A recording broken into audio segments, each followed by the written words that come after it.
रिश्ता पक्का हो गया ना? पंडित जी का फोन ही नहीं आया। आप ही खुशखबरी सुना दीजिए ना। वाह समधन जी, खुशखबरी सुनने के बहाने आप हमारे जले पर नमक छिड़क रही हैं। आप क्या कह रही हैं?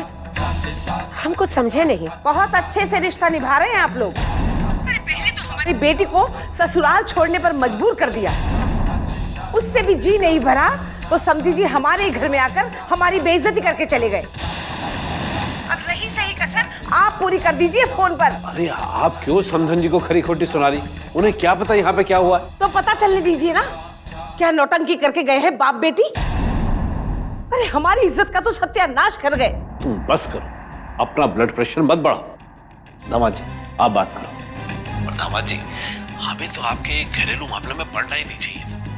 अब आप ही संभालिए अपने घरेलू पचड़े को। और एक बात याद रखिएगा, हमारी और आपकी पत्नी की इज्जत दांव पे लगी हुई। हो सके तो हमारी इज्जत को बचाने की कोशिश कीजिएगा। आखिर आपकी इज्जत हमारी इज्जत से अलग नहीं है।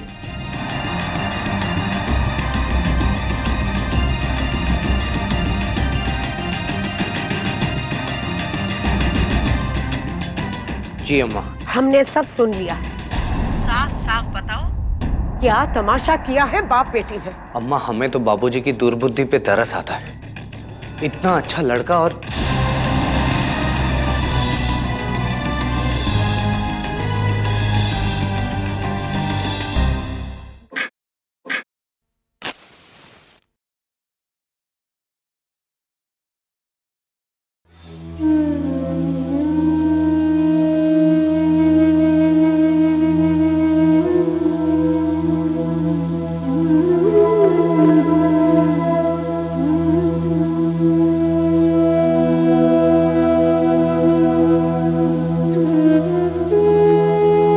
दीदी मत रोइए, सब अच्छा होगा। देखना एक बहुत ही अच्छा लड़का आके आपका हाथ थामेगा। हमें अपने लिए किसी से कोई शिकायत नहीं छुटकी। फिर क्या बात है, ये आंसू किस लिए? आज हमारी वजह से कार्तिक भैया को अपने ससुराल में अपमान सहना पड़ा, शर्मिंदा होना पड़ा छुटकी।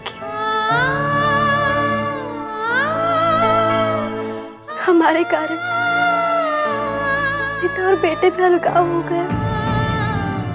हम नहीं होते तो कार्तिक भैया आज उनका सहारा बनते ना। लेकिन आज इस उम्र में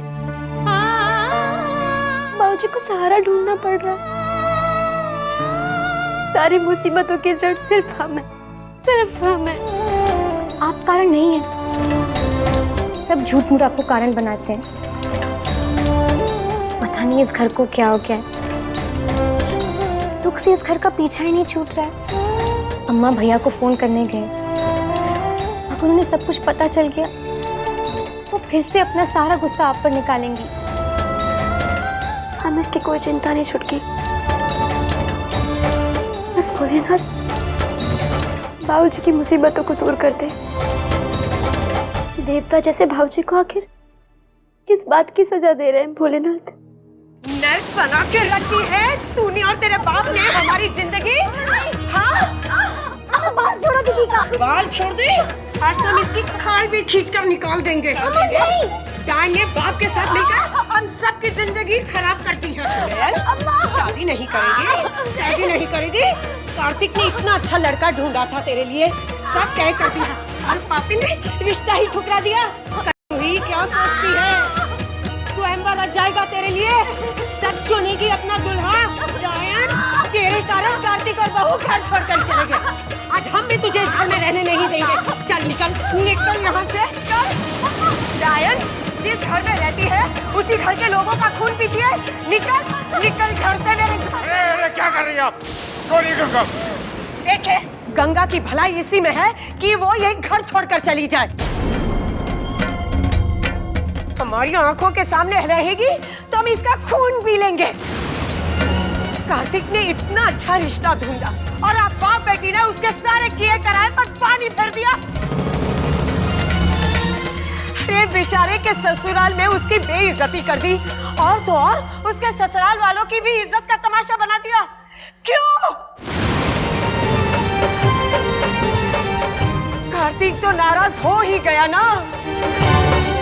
अरे उसने तो साफ साफ कह दिया है कि अब उसका इस घर से कोई लेना देना नहीं है। नाता तोड़ने तक की बात कर दी है उसने।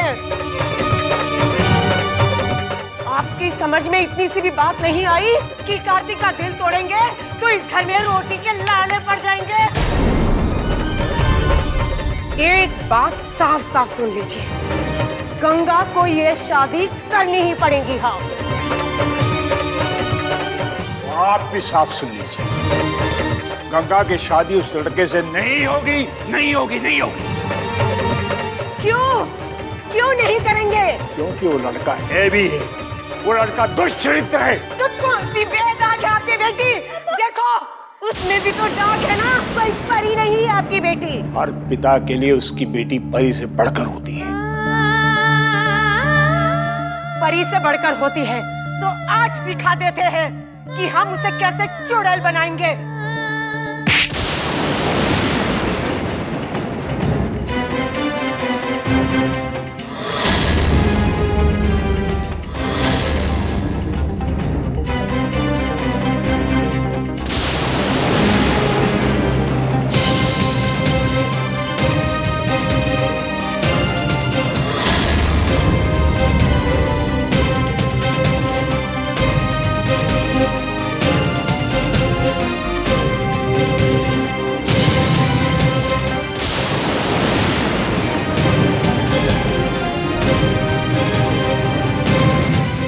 गंगा पे हाथ उठाया तो मुझसे बड़ा कोई नहीं।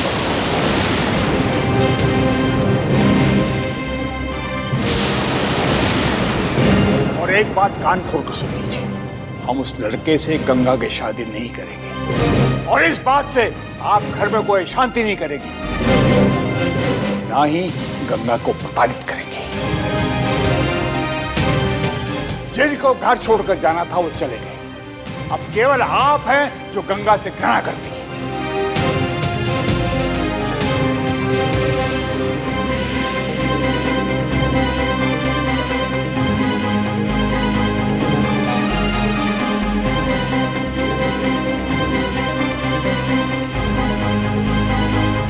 कार्तिक और उसकी बहू घर छोड़कर चले गए, कोई परवाह नहीं है। और अगर आप गंगा के साथ इस घर में नहीं रह सकती हैं तो जाइए, दरवाजा खुला है।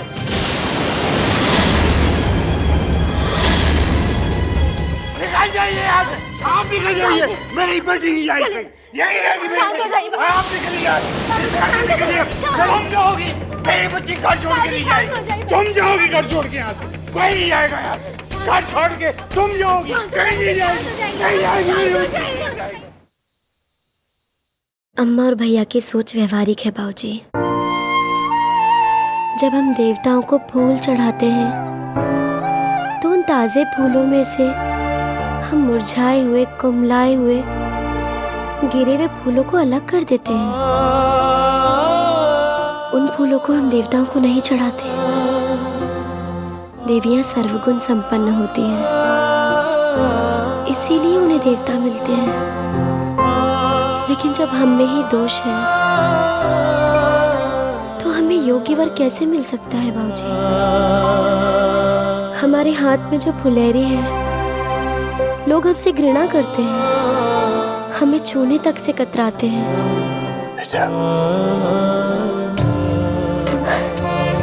और वैसे भी ये शादी ब्याह, ये सब तो भगवान की मर्जी से होता है बाबूजी। बेटी, हम तेरे तर्कों के पीछे जो कारण है उनसे भली भांति परिचित है। तो अपने भैया भाभी, अपनी अम्मा की खुशियों के लिए अपने जीवन की सारी खुशियों को नरक की भट्टी में झोंक देने के लिए तैयार है बेटा। लेकिन हम अपने जीते जी नहीं होने देंगे बेटा, ये नहीं होने देंगे, नहीं होने देंगे, नहीं होने देंगे बेटा। लेकिन आप हमारे भाग्य को नहीं बदल सकते बाबूजी।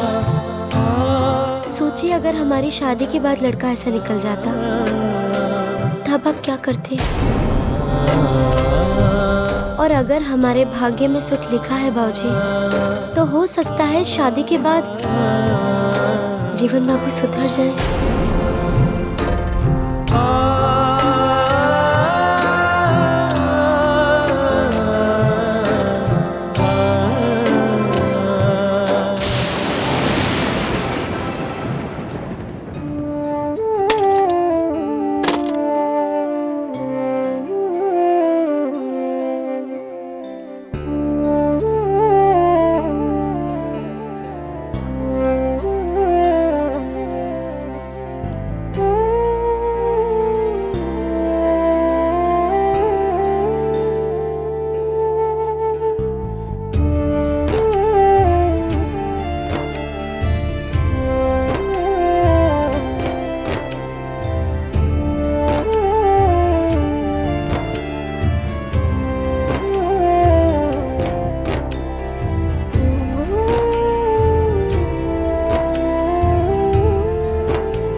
आज तुम्हारी बहुत याद आ रही है।